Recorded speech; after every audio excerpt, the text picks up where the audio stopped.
Le 10 septembre 2025, la France s'arrête. Depuis juillet, des appels à tout bloquer se multiplient sur les réseaux sociaux. Issus d'horizons très divers, ils ont un point commun. Le rejet du plan d'économie proposé par le Premier ministre François Bayrou. Mais d'où vient ce mouvement ? Les premières références au 10 septembre remontent au moins au mois de mai. Un canal Telegram puis un site internet intitulé Les Essentiels France sont créés pour relayer cet appel au blocage. On y trouve des dizaines de posts consacrés au ras-le-bol français, à la défense des racines chrétiennes ou des gilets jaunes, mais aussi appelant au Frexit. Il faut travailler plus.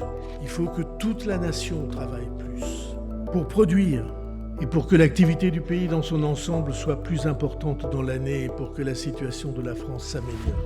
Je propose donc que 2 jours fériés soient supprimés pour tout le pays. Les mesures d'économie annoncées par le Premier ministre donnent un nouveau souffle au mouvement. De nombreux comptes TikTok, Facebook ou X relaient l'appel au blocage des essentiels sans que l'on sache qui se cache derrière. Comme la chaîne Telegram Indignons-nous qui réunit près de 6000 membres sur son groupe national. Les actions prévues peuvent être classiques comme la grève ou moins classiques.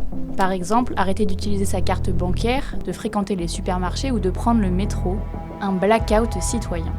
Depuis les Gilets jaunes, il apparaît désormais envisageable de construire des mobilisations hors champ politique ou syndical traditionnel en faisant usage des réseaux sociaux. En écho au mouvement, les syndicats vont se rencontrer le 1er septembre.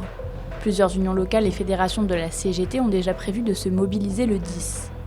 Côté politique, quelques personnalités ont soutenu l'appel, comme les députés écologistes Clémentine Autain et Alexis Corbière, mais la plupart restent prudents. Quand on appelle à rejoindre un mouvement, c'est dans le cadre d'une intersyndicale.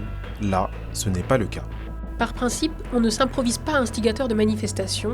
Par contre, oui, je comprends la détresse de ces Français. Le gouvernement ne s'inquiète pas pour le moment.